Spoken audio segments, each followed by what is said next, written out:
Hello students, in last video we have talked about plastids.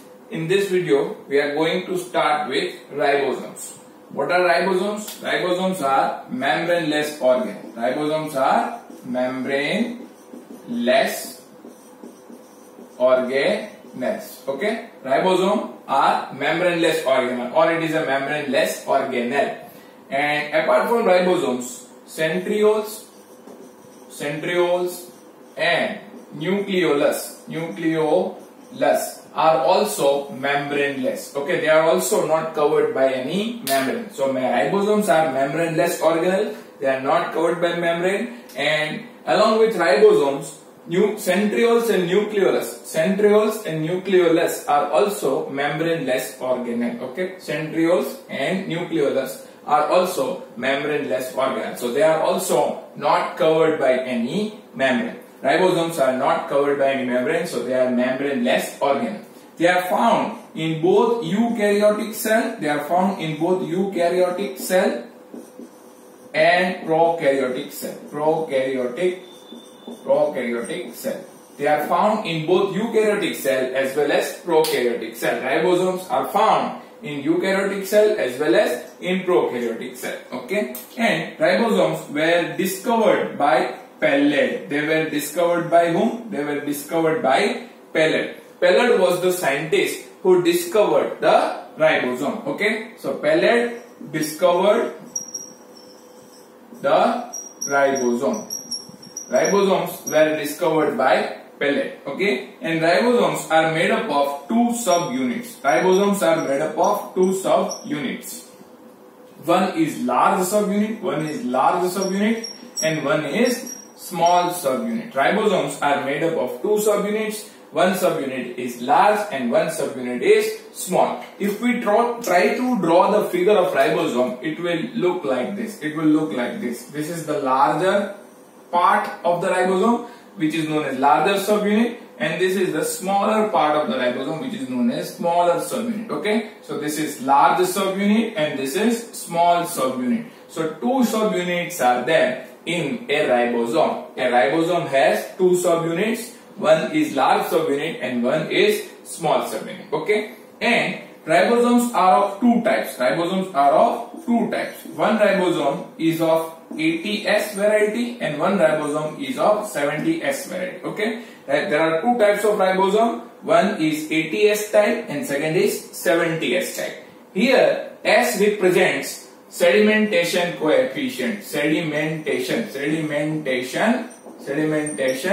coefficient. What is the meaning of S here? The meaning of S here is sedimentation coefficient. So how many types of ribosomes are there? There are two types of ribosome, 80S type of ribosome and 70S type of ribosome. Here S represents sedimentation coefficient. S represents sedimentation coefficient. It is also known as Swedberg unit. It is also known as Swedberg unit. Okay, S is also known as Swedberg unit. So we are talking about ribosomes and we say that ribosomes are membraneless organelle, and along with ribosomes, centrioles and nucleolus is also membraneless organelle. Okay, centriole and nucleolus is also a membraneless organelle, and ribosomes are found in both eukaryotic cell as well as in prokaryotic cell. And they were discovered by Pallade. Okay, ribosomes were discovered by Pallade, so they are also known as Pallade granules. And there are two subunits in a ribosome. One subunit is large and one subunit is small. So this part represents large subunit and this part represents small subunit. And there are two types of ribosome. One is 80S type of ribosome and another is 70S type of ribosome. Here S represents sedimentation coefficient or Swedberg unit. Okay, the meaning of S is sedimentation coefficient or Swedberg unit. Okay, so let's revise ribosome again.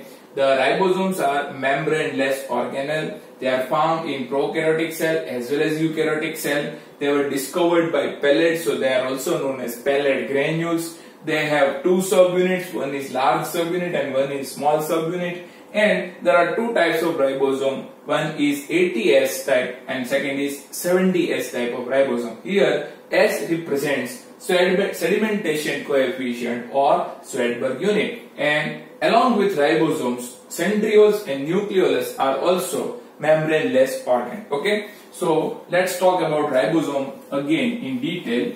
Let's see about it further. So we said that there are two types of ribosome, 70S type of ribosome and 80S type of ribosome. Two types of ribosomes are there. Okay, and 70S type of ribosome is small in size and 80S type of ribosome is large in size. Okay, so 70S is smaller ribosome and 80S is large ribosome. And 70S type of ribosome is also made up of two subunits. This is made up of two subunits. One is 50S and second is 30S. Okay, so there are two subunits in 70S type of ribosome. One subunit is 50S, which is large subunit is 50S, and small subunit is 30S. Okay, so 70S type of ribosome is smaller than 80S type of ribosome, but 70S ribosome is made up of two subunits. They are 50S and 30S. In that 50S is large subunit and 30S is small subunit. Okay, and 80S type of ribosome is made up of two subunits, that is 60S plus 40S. Okay, so 60S is large subunit and 40S is small subunit. Now you may ask that, sir, why does 50 and 30 not form 80? Okay, so here if you think about sodium and chloride separately, then their properties will be different. Okay, if we consider sodium and chloride separately, then their properties will be different. But if we consider them as a combination like sodium and chloride, okay, then the resultant structure's property will be completely different. So if we talk about sodium and chloride separately,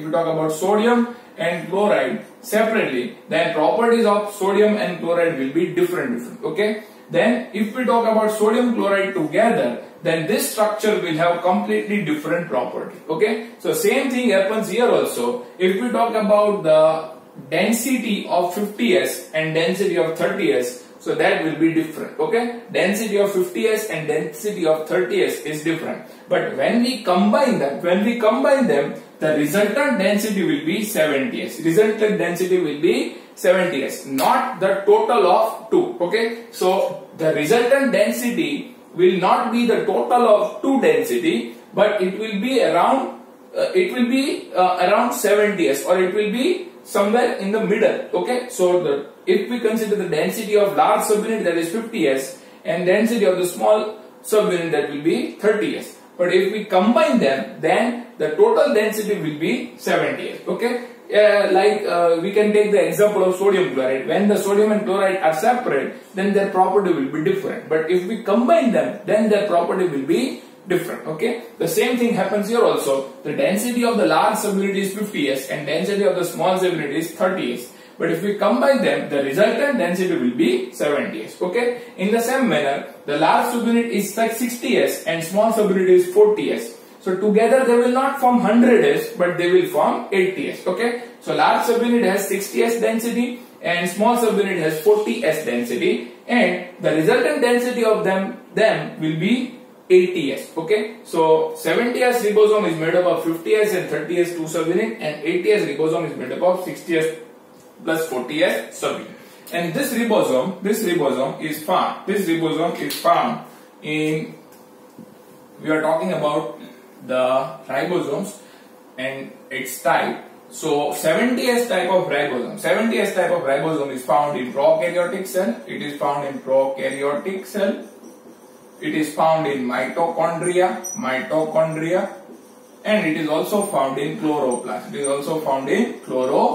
Okay, if you remember the topics of prokaryotic cell, mitochondria, and chloroplast, then you can recollect that prokaryotic cells were having mitochondria. If you recollect the topic of mitochondria and chloroplast, then also you will remember that we have talked about the ribosomes, the presence of ribosomes in the matrix of mitochondria and presence of ribosome in the stroma of the chloroplast. Okay, we have also talked about presence of ribosomes in matrix of the mitochondria, and we have also talked about presence of ribosomes in the stroma of the chloroplast. Okay, so please recollect this topic. Okay, then you can say that they have 70S type of ribosomes. Okay, and the 80S type of ribosome is present in the cytoplasm of the eukaryotic cell. It is present in the cytoplasm of eukaryotic cell. Okay, so 80S type of ribosome is present in the cytoplasm of the eukaryotic cell. Okay, so this is all about ribosome and its function. The function of the ribosome is it participates in protein synthesis. Its function is protein synthesis. Okay, ribosome participates in protein synthesis. Okay, so this is its function. The function of the ribosome is protein synthesis. Clear? Now let's move to another topic, that is cytoskeleton. We are going to talk about cytoskeleton. We have discussed ribosome and now we will talk about cytoskeleton. What is cytoskeleton? What is cytoskeleton? Cytoskeleton is network of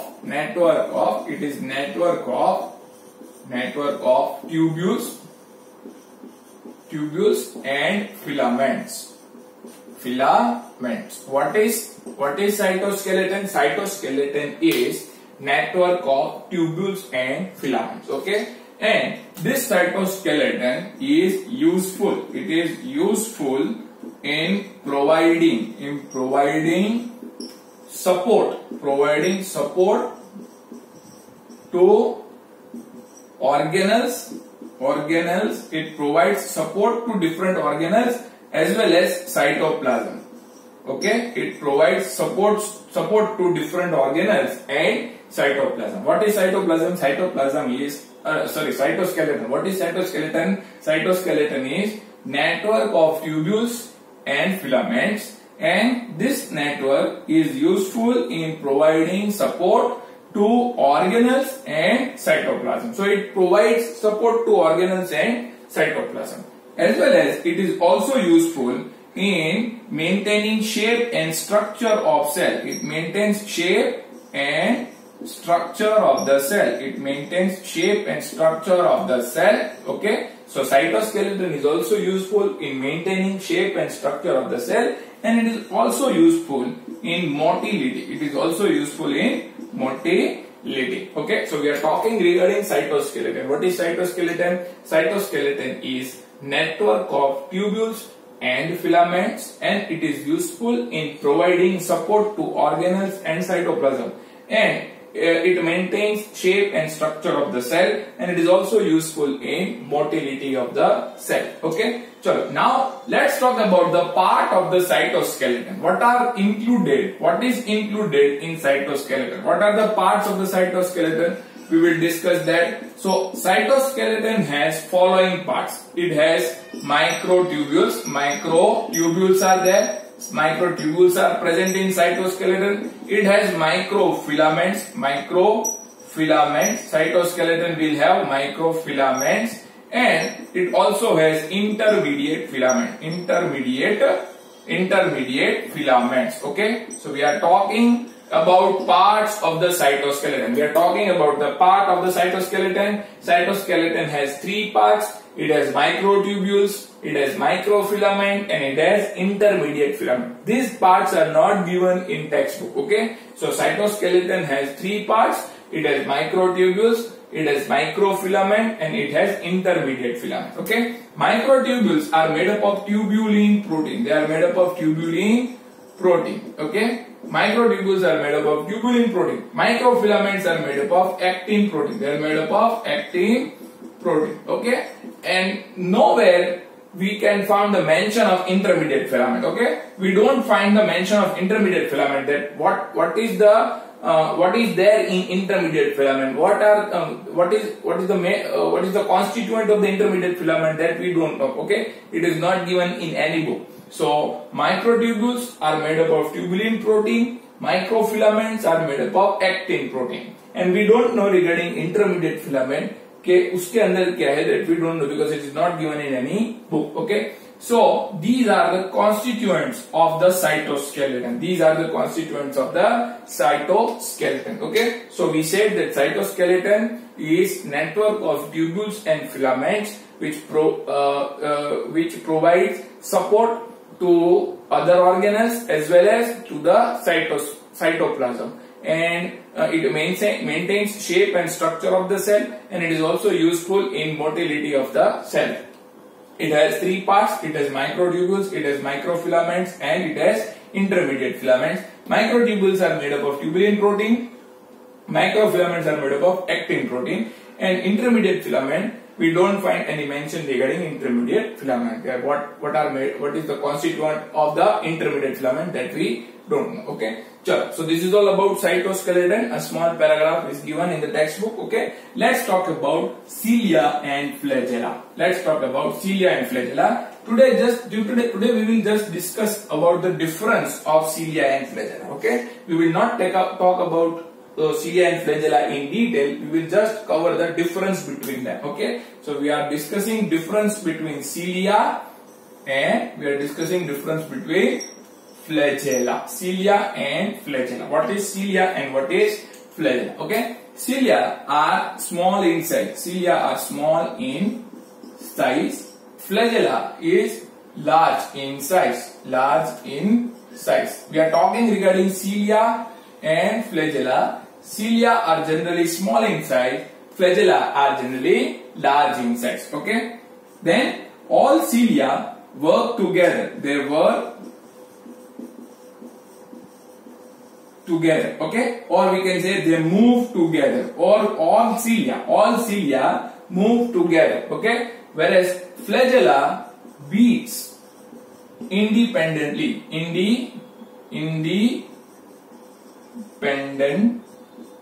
Okay. The beating of the flagella is independent.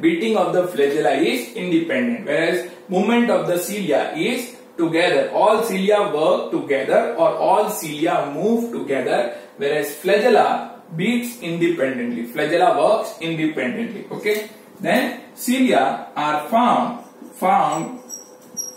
only in eukaryotic cell. Cilia are found only in the eukaryotic cell, whereas flagella is found in both prokaryotic and eukaryotic cell.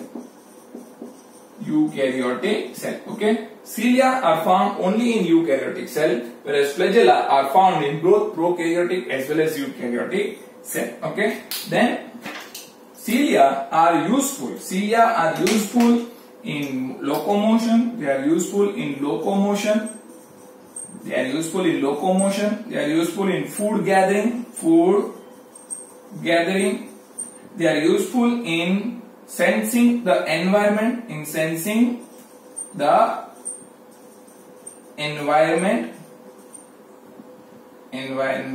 Okay, it is useful in sensing the environment. Okay, so what is the function of cilia? Cilia helps in locomotion. It helps in food gathering. It is also useful in sensation of the environment or in sensing the environment. Okay. Whereas flagella is only useful in locomotion. Flagella is only useful in locomotion. Okay. So flagella is useful in the locomotion only. And where do we find cilia? We find cilia in paramecium. Okay. Cilia are present in paramecium. Okay. Whereas flagella is present in bacteria. It is also present in the human sperm. Human sperm also has flagella. Okay. So flagella is found in bacteria as well as it is found in the human sperm, and cilia are found in paramecium. Okay. So this is all about cilia and flagella. Difference about cilia and flagella. Okay. The structure we will learn in the next video. Okay. The structure of the cilia and flagella we will learn in next video. Today we have covered just difference between cilia and flagella. Cilia are small in size. Flagella are large in size. all cilia work together, okay, whereas flagella beats independently. Cilia are found only in eukaryotic cell, whereas flagella are found in both prokaryotic and eukaryotic cell. Cilia are useful in locomotion, in food gathering, as well as perception of the environment or sensing the environment, whereas flagella are useful in locomotion. And cilia is found in paramecium, and flagella are found in bacteria as well as sperm. Another difference we can say regarding cilia and flagella is cilia are many. Cilia are many, okay, whereas flagella can be few. Flagella will be few in number, okay. Cilia will be many in number and flagella will be few in number. That is also a difference, okay. So today we have covered ribosomes, we have also covered cytoskeleton, and we have also discussed the difference between cilia and flagella. The structure of the cilia and flagella is still remaining, that we will cover in the next video, okay. But today we have covered ribosomes, then cytoskeleton, and we have also discussed difference between cilia and flagella, okay. Chalo, best of luck.